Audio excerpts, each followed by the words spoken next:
Muy buenas a todos, bienvenidos a la actividad formativa, creación de la aplicación containerizada en Docker, integrantes Carlos Augusto Sabino y David Bello Bonza. En esta presentación vamos a hablar sobre Docker, donde podemos iniciar diciendo que Docker es una plataforma que permite crear, permite ejecutar y administrar aplicaciones dentro de contenedores, garantizando que funcionen igualmente en cualquier entorno. Que para instalar Docker nos debemos asegurar de que cumplamos requisitos como que debe tener mínimo 4 GB de RAM y la virtualización activada en la BIOS. Y en Windows debemos activar un par de características, las cuales son la Virtual Machine Platform y la Windows Subsystem for Linux. Donde hablando de esas características, podemos decir que esas dos deben estar habilitadas para que funcione correctamente el Docker. Entonces, aquí vemos que es habilitándolas como primera opción en la Virtual Machine. Permite que Windows cree y gestione entornos virtuales, algo fundamental para que Docker pueda ejecutar sus contenedores de manera aislada.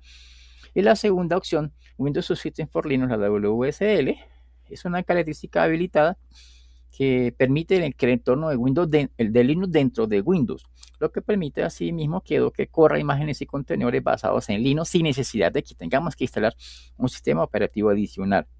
Y una vez activadas estas dos opciones, hacemos OK, reiniciamos el equipo para que se pueda usar WSL y Hyper-V y en los contenedores correctamente. Esto es clave para que sí funcione Docker en el ambiente, en este caso, de Windows. Bien, vamos a hablar de las características, donde aquí vemos una infografía que permite resumir lo que es Docker, características, ventajas, aplicaciones.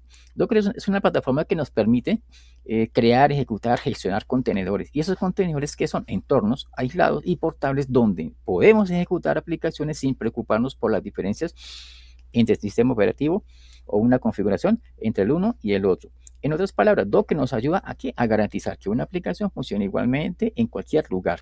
Y entre sus características principales podemos citar la virtualización ligera, o sea que usa menos recursos, las imágenes reutilizables, o sea que facilitan el trabajo, la escalabilidad rápida, o sea para crear o eliminar contenedores en segundos, y la integración DevOps, que es mejora, aquí quiere decir que mejora la colaboración entre equipos. Y sus ventajas son la consistencia del entorno, el arranque rápido, el ahorro de recursos y el despliegue de multiplataforma. Eso se aplica en desarrollo de software, microservicios, computación, en la nube y en pruebas de seguridad. En resumen, Docker nos ofrece un entorno modelo muy ágil, muy confiable para desarrollar y desplegar aplicaciones.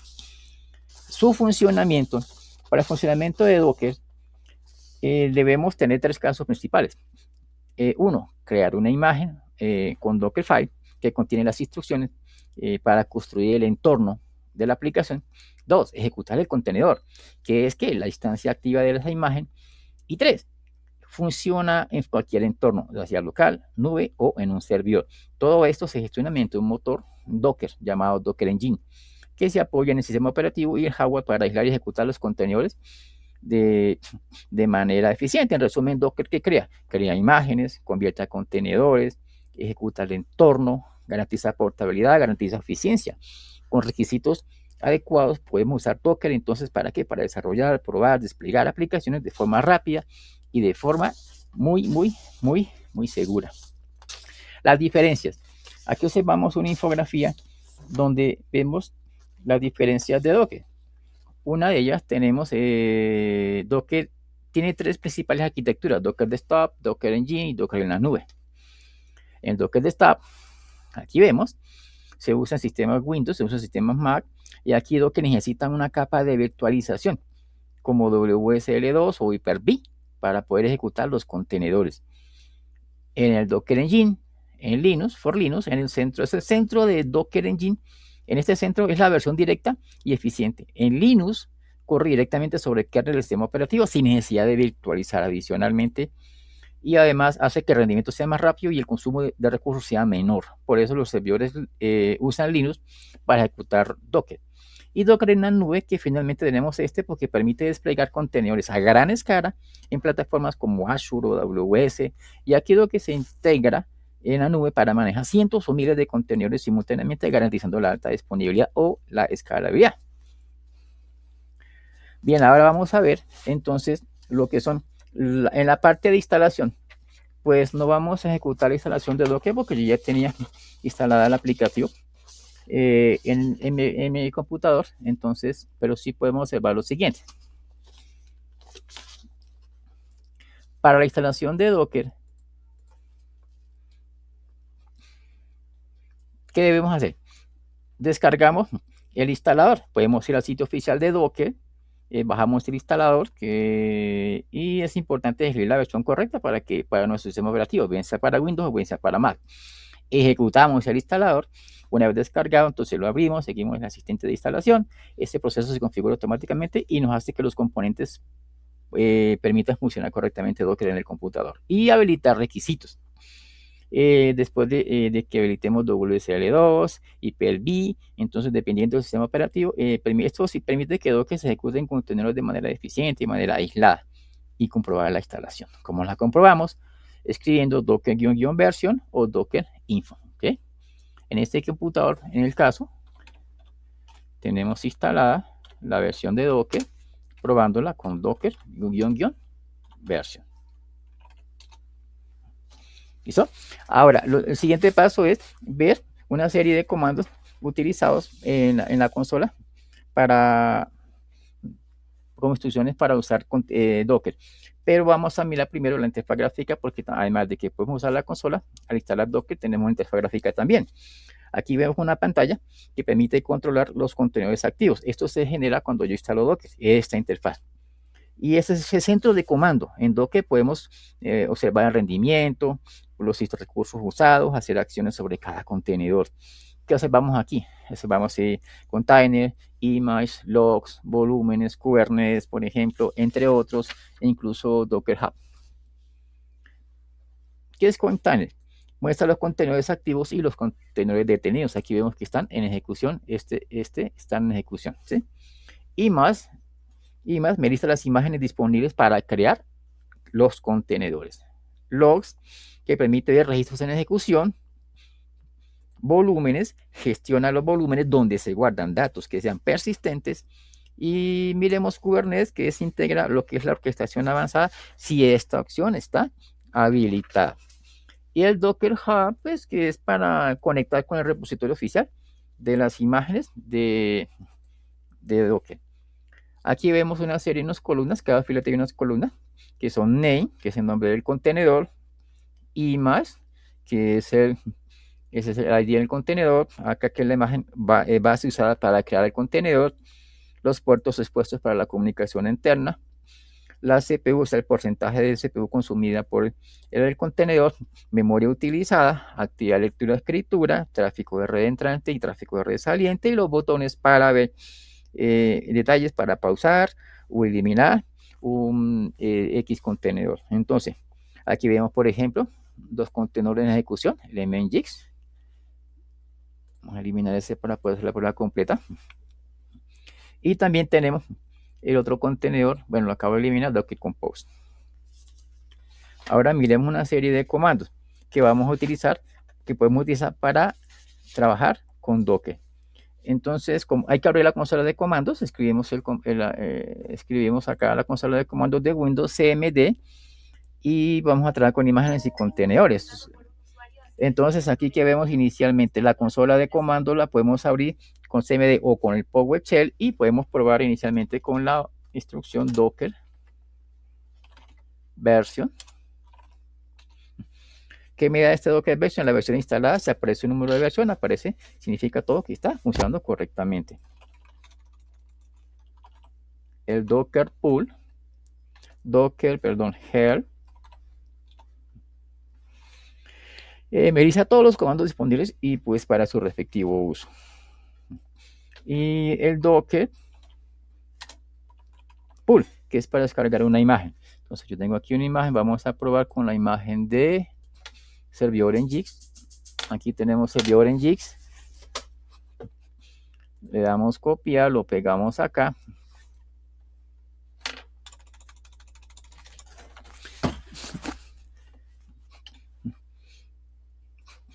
En ese momento se está instalando, se está descargando la imagen oficial de Docker Hub. En este caso vamos a usar una imagen especial de Nginx llamada Nginx Trixie Pearl.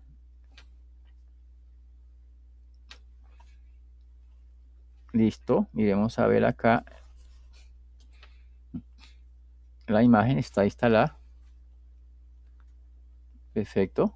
Pues podemos borrar nuevamente, la podemos correr para probarla de nuevo.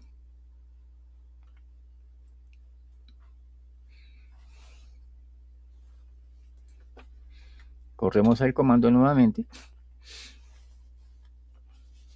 y la imagen se está descargando. ¿Cómo podemos ver las imágenes que tenemos disponibles en este momento en Docker? Escribiendo el comando docker espacio image. Esperemos a que termine de instalarse la imagen.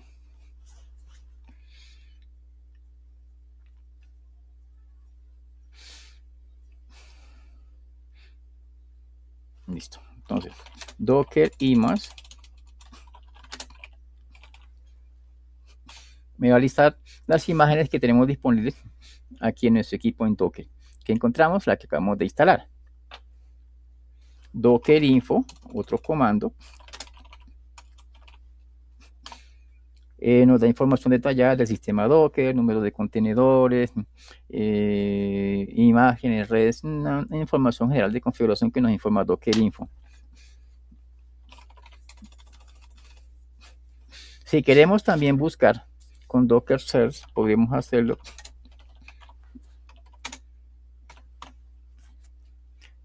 Podemos buscar todas las imágenes que empiecen por NG que hayamos descargado e instalado en nuestro computador. Docker run es otro comando que podemos usar para ejecutar una imagen. Entonces le damos opción D para que se ejecute sin darnos tanta información al ejecutarse.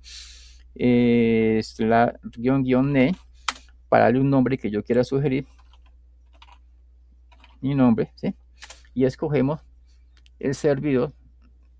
Perdón, escogemos la imagen. Miremos primero la imagen. Docker image. Esta es la imagen. Entonces le decimos, vamos a correr.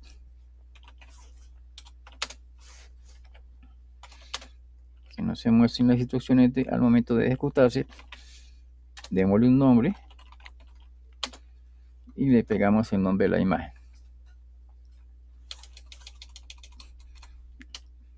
Listo. En ese momento, ¿qué quiere decir? Que acabamos de crear un contenedor y con Docker PS vemos los contenedores que están en ejecución. Aquí tenemos a mi nombre.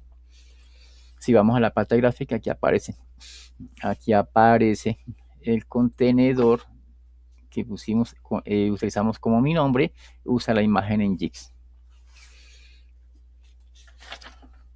Otro comando, borremos, es docker ps. Me muestra los contenedores que están en ese momento en ejecución. Docker ps/a, que lista incluso los que estén en ejecución, así estén detenidos, todos van a ser visualizados acá en este informe. Tenemos el docker stop,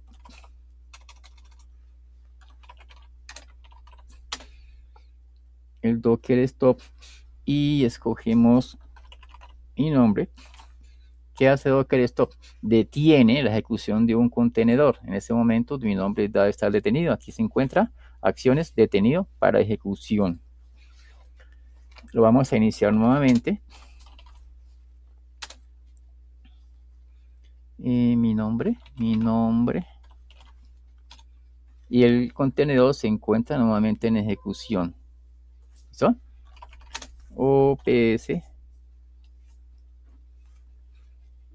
Hace 8 segundos que se encuentra en ejecución. Siguiente comando sería, podemos usar el docker está, ya lo vimos. Acá sería el docker, otro. Docker tags. Y vamos a usar el nombre del contenedor. No, este no. Este me permite cambiar el nombre a un contenedor. Mi nombre.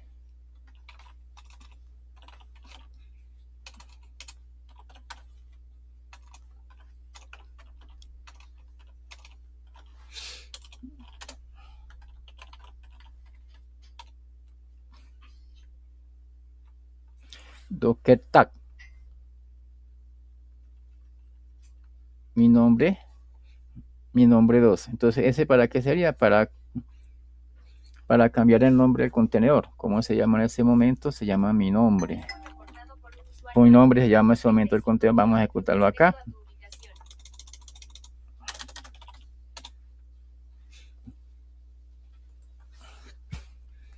Aquí está. Entonces, aquí lo tenemos. Perfecto. Lo podemos detener incluso gráficamente. Lo ponemos en ejecución. Si abrimos otra consola de comando, también a través de ella podemos ver el Docker Top. El Docker Top me serviría para, vamos aquí lo primero, para ver los procesos que están corriendo.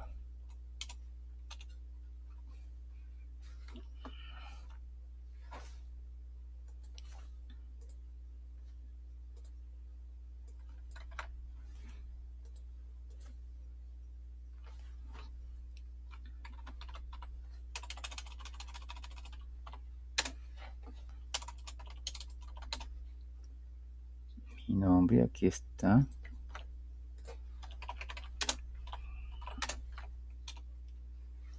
Aquí lo tenemos. Me muestra los procesos que están corriendo dentro de un contenedor real. Es como ejecutar el comando top en Linux, pero aplicando a un contenedor específico. El Docker Logs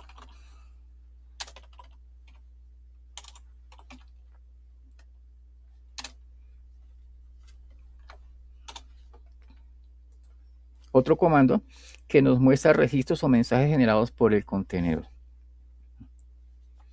La verificación es que aparecen líneas de servidor no NGX. El Docker Inspect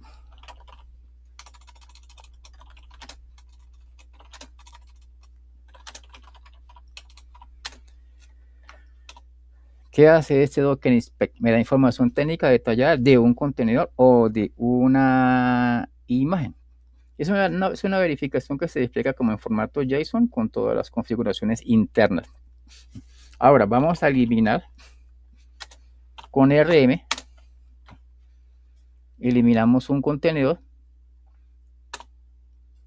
Aquí está mi nombre, pero no se puede. ¿Por qué? Porque aquí se ve, está corriendo, entonces debemos detenerlo. Entonces inicialmente lo detenemos. Ahí se puede forzar, pero con /F le vamos a decir detenerlo. Y una vez detenido, lo podemos eliminar. Listo, miremos y verá, ya no se encontrará aquí el contenedor. También se puede forzar la eliminación directamente colocándole el F. ¿Sí? Así que se elimine forzosamente el contenedor. Ahora observamos acá, tenemos eliminada el contenedor, podemos eliminar con docker rmi una imagen. Te vamos a ver las imágenes y esta imagen la podemos eliminar con docker rmi. Se llama docker perl.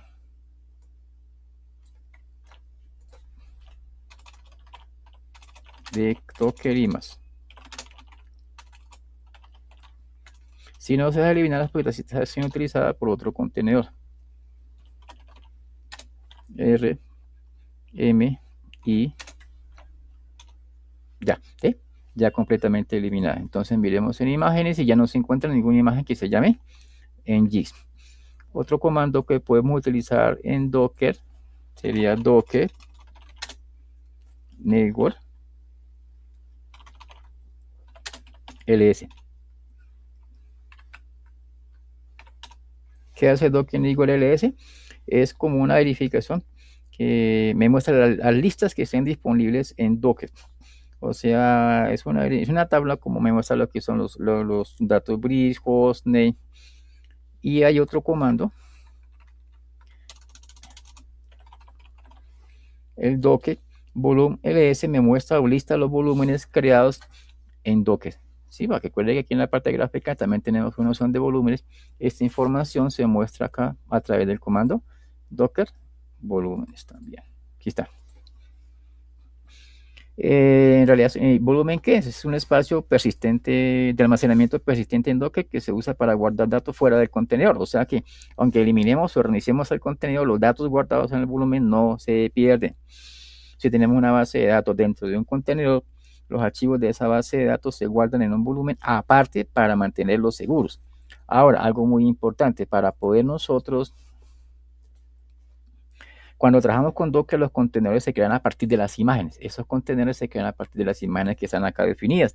O sea, la imagen es como el molde y el contenedor es la distancia que está corriendo. Por eso, si queremos limpiar nuestro sistema, lo primero que tenemos que hacer es detener, eliminar el contenedor con Docker Stop o Docker RM, y una vez que ya no existe el contenedor que dependa de X imagen, podemos eliminar ahora sí la imagen con Docker RM.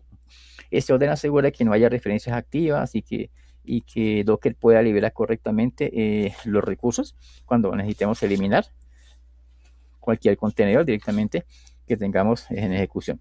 Ahora vamos a ver una pequeña aplicación creada en .NET que en ese momento está en ejecución en Docker Compose y en SQL Server, que nos permitirá virtualizar la imagen creada en el servidor vía web usando un archivo Docker Compose, aquí Docker Compose, y el archivo Dockerfile. Es una aplicación que utilizamos para registrar libros,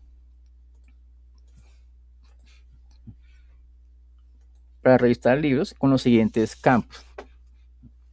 Los campos de registrar libros están definidos acá dentro. Aquí está. Los campos para revisar los libros teníamos el título del libro, la descripción, el autor, las páginas, el precio, la fecha de creación. Y hay una llave ID tipo libro, que es una llave foránea que enlaza con la otra tabla llamada tipo libro, que contiene el ID tipo libro, que es la clave principal aquí, o el primary key, contra la llave foránea, sería foránea en la tabla de libro, el campo nombre, descripción, código, estado, fecha de creación y fecha de actualización.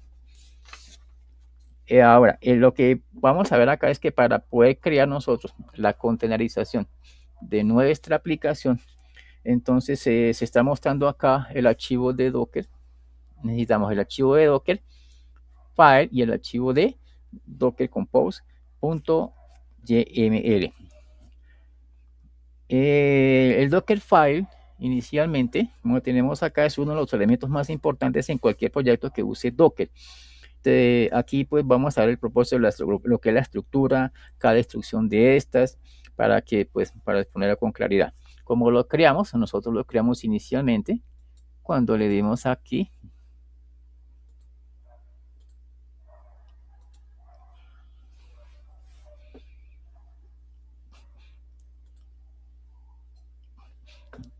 por añadir, aquí está, el orquestador necesario para ejecutar la aplicación. Es que como está corriendo, pues no me va a dejar hacerlo.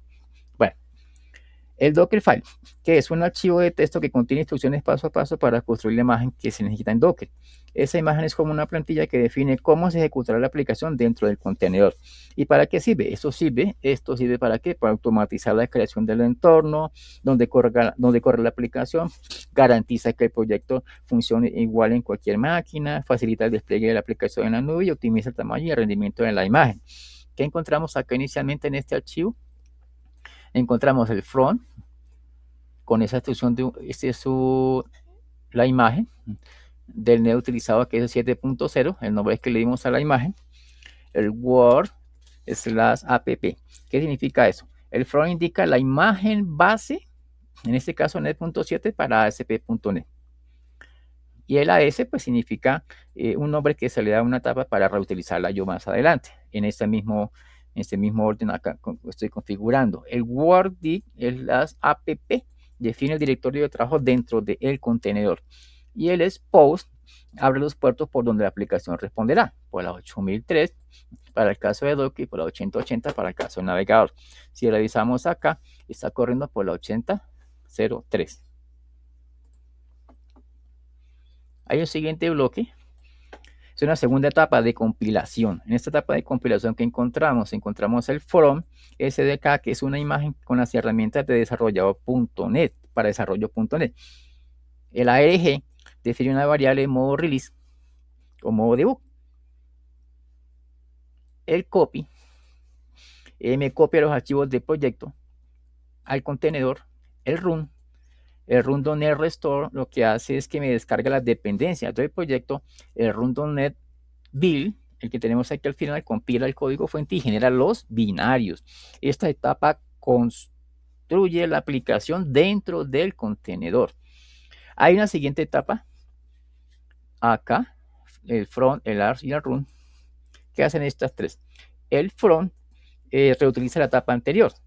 El run, el publish, run.net publish me genera los archivos listos para la ejecución, o sea, los DLL, las configuraciones, etcétera.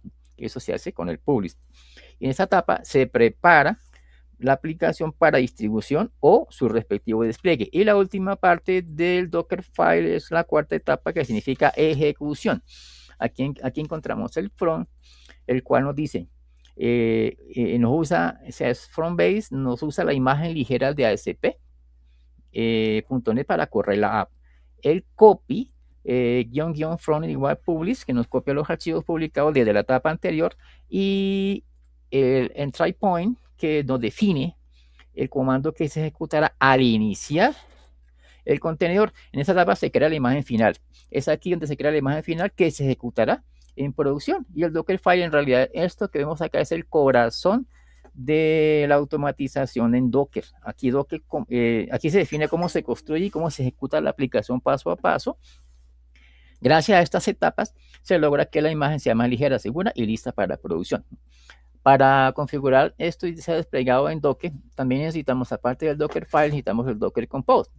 El Docker Compose, aquí está, .yml, es el que configuramos. Es una herramienta que nos permite definir. Aquí definimos y ejecutamos múltiples contenedores en un solo archivo YAML, o sea, un Docker Compose.yml.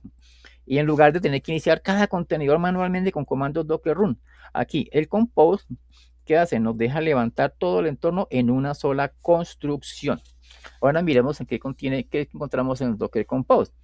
Aquí se definen los servicios que contendrán la aplicación. Cada servicio representa un contenedor independiente. Por ejemplo, uno para Blazor, otro para SQL, Server. El primer servicio, que es para Blazor CRUD, aquí encontramos, y aquí se define la imagen, donde está la imagen que se generará. En el build indica cómo construir la imagen usando el Dockerfile, que ya analizamos anteriormente. En el context es el directorio raíz del proyecto, o sea, el directorio punto, o sea, donde me encuentro, y el Dockerfile, que es la ruta del Dockerfile, que define cómo se compila y cómo se ejecuta esta app. En esta parte se construye el contenedor desde la aplicación Blazor. Aquí vemos unos puertos, 8003, 8080. El primer puerto 03 es el puerto del host de la máquina. Como vemos acá, tenemos corriendo ya en ejecución por el puerto 8003 nuestro Docker. Aquí está. El segundo 8080 es el puerto dentro del contenedor. Permite acceder la aplicación dentro del navegador HTTP con el localhost 2.8003. Vemos también unas variables de entorno. Aquí el environment. Esta me define el modo de ejecución, development, producción, etcétera. El URL lo que hace es que me indica el puerto interno donde corre la app. El connection string, default connection, es la cadena de conexión. ¿Para qué? Para comunicarse con el conector SQL de nuestro SQL Server. Aquí Docker inyecta las configuraciones necesarias para que Blazor se conecte automáticamente a la base de datos. Hay unas dependencias, ¿sí? Aquí están. Este SQL Server indica que el contenedor de Blazor debe esperar a que el contenedor de SQL Server esté listo antes de que pueda iniciar. Esto garantiza que la base de datos esté disponible cuando la aplicación ya esté arrancando. La segunda parte que vemos acá es el SQL Server. Aquí se define y aquí que encontramos la imagen, que es una imagen oficial de SQL de Server 22, el container name, que se llama igualmente SQL Server, el environment, un entorno, variables de entorno necesarias para que SQL Server funcione correctamente, los puertos, aquí se ponen los puertos 1433, que es el estándar para SQL Server, 1433. Si vamos aquí al Docker en ejecución, el contenedor Docker, observamos que el SQL está corriendo por el 1433, que es el estándar para que SQL corra, ¿sí? Los volúmenes aquí están. En realidad aquí se crea un volumen persistente para guardar los datos de la base de datos. En este servicio, levanta la base de datos SQL Server y la conecta con la aplicación Blazor. Y el último que tenemos es volúmenes SQL Data, que aquí se define el volumen, un volumen persistente llamado SQL Server-Data, que sirve para mantener datos de la base de datos, aunque el contenedor se elimine o aunque el contenedor se reinicie. Entonces, en realidad, Docker Compose en general, este Docker Compose lo que hace es permitir que mi aplicación Blazor y la base de datos SQL trabajen juntas en conjunto dentro de contenedores, con solamente ejecutar. El Docker Compose, como usted ve aquí, está corriendo Docker Compose. Y este Docker, que es crear ambos servicios, los conecta y los mantiene los datos de manera persistente. Cuando vamos en ejecución, este proyecto, que aquí, ¿cómo funciona? Aquí estando el Docker que encontramos ya en el 80003, que es dentro de Docker. Aquí lo vemos, dentro de Docker. Podemos crear libros. Aquí tenemos una lista de libros que ya hemos creado. Los voy a borrar todos. Bueno, vamos a borrarlos.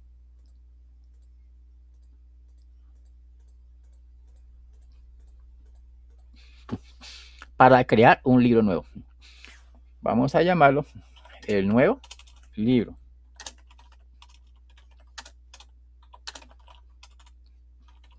Descripción. Espectacular. Espectacular. Un dato de prueba. Autor. Carlos Sabino. Página 250 y que cuesta 10. Inicialmente, cuando se graba el registro, el campo fecha se toma de manera automática para grabar en la tabla, en la base de datos, tomado el sistema, y el estado, pues inicialmente todos los libros son activos, ¿sí? Entonces le vamos a guardar el libro, el nuevo libro debe aparecer, aquí está, ¿sí? Esta información que tenemos acá está conectada directamente para accederla a nosotros, estamos consultándola a localhost 1473. ¿Por qué 1473? Porque ese es el puerto por el cual se ejecuta el SQL. ¿Bien? ¿Cómo lo conectamos? Cuando hicimos conexión, conectamos al servidor localhost 1433 y la clave que hemos configurado de conexión en el dockercompose.yml lo tenemos acá. La clave, este es el Docker Compose, esta clave. Con esta clave estamos conectando nuestro SQL directamente a la ejecución que tenemos de Docker. Bien, las tablas, pues en realidad estas tablas fueron creadas por migración. Nosotros definimos dentro del programa, dentro del proyecto, dos tablas, tipo libro, que tiene sus respectivos campos, key, la principal, tipo string, fecha, ¿sí? Esa es el tipo libro. Y tenemos otra tabla que es con el ID, el cadena de descripción, autor, y el campo por el cual se relaciona con la otra tabla que se llama tipo libro. Si lo vemos aquí en ejecución, también de todos modos, pues por efectos de la actividad, pues igualmente estamos aquí agregando un script como si hubiera creado, si hubiéramos hecho la creación de la base de datos, pero con un script aquí directamente en SQL, que nos hizo así. repito, se hizo fue a través de la migración. Cuando el programa corrió, se ejecutaron estas migraciones en las cuales se crea la tabla libro y luego se creó, la tabla inicialmente del libro y aquí se creó la otra tabla, que es la tabla tipo libro. Las dos se relacionan directamente, digan, a nuestro entorno de ejecución en Dockerfile para que se trabaje, se cree directamente en el contenedor. Ahora, si vemos aquí, esto que hicimos acá en ese momento, vamos a hacer una consulta directamente desde un enlace externo. En ese momento lo tenemos ya conectado, el localhost. Si vamos acá y hacemos una consulta, vamos a tener Quijote, 100 años y nuevo libro, que son las que tenemos exactamente en ese lugar. Si creamos un nuevo, si yo elimino uno acá y vuelvo nuevamente a hacer la consulta, ya no tiene por qué aparecer, todos van con el ID y de tipo libro relacionado. Si vamos a la otra tabla que es tipo libro, ya hemos cargado unos registros. ¿Cómo los cargamos? Se pueden cargar directamente en la aplicación, creando uno a uno, como hicimos en ese momento, o y lo que hicimos fue, creamos un script para el cual al libro pues le insertamos 15 registros. Es más, vamos a hacerlo. Vamos a eliminar esto. Insertemos los 15 libros. Incluyamos el select. Si volvemos nuevamente a nuestro aplicativo que tenemos acá en el Docker, van a aparecer todos los 15 libros perfectamente agregados. Ahora, hicimos, como hay dos tablas relacionadas, tanto el libro como y hay tipo libro, hicimos de una vez el select, un select donde queremos mostrar todos los campos de la base de datos. De la base, aquí dice, muéstrame los campos, estos ID, título, descripción, autor, páginas y precio, que son esos. Título, descripción, autor, páginas y precio. ¿Sí? Bueno, eso para la consulta. Y lo relacionamos con la tabla tipo libro que le tenemos acá, ¿sí? De la cual queremos mostrar solamente para el ejercicio, el código, la descripción. Entonces, aquí están. A lo que yo ejecuto esto y le doy select, ¿qué encontramos? Que los registros que están aquí, creados en nuestro entorno de Docker, el último de acá, Harry Potter, entonces aquí van a, aquí también van a aparecer igualmente. Ya tenemos los dos L, la conexión, la estructura de la base de datos. Aquí está cómo está configurada la base de datos. Y aquí es la creación. Y este es el insert de los 15 registros. Bueno, esto ha sido todo. Pues esperemos que tengan una buena tarde, un buen día. Muchas gracias a todos. Y muchas gracias. Hasta luego.